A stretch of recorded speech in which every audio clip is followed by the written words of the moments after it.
ના માથે મોત હોય ને બંદૂક કોક ગોળી મારે તેનો બાપ નારવો, પણ આ દુનિયામાં એવો કોઈ બાપ ના હોય પોતાની દીકરીને વળાબાનો ટેમ થાય ને એની વશમાં વહુ ના આવે.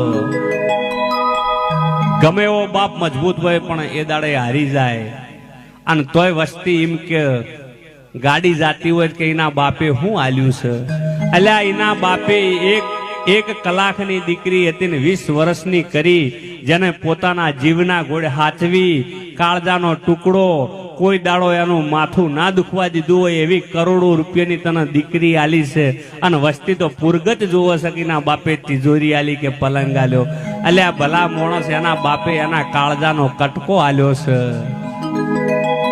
હા, અને કે દીકરી તું હું છોડીને આવી, એને પિયોર છોડ્યું, એને મા બાપ છોડ્યું, એને બેનપણીઓ છોડી, એને ભાઈ છોડ્યા, એને બુન છોડ્યું, એને તમામ પિયોરનો ઝાડ નેની નેની ગલીઓમાં રમીને મોટી થઈ હોય ગલીઓ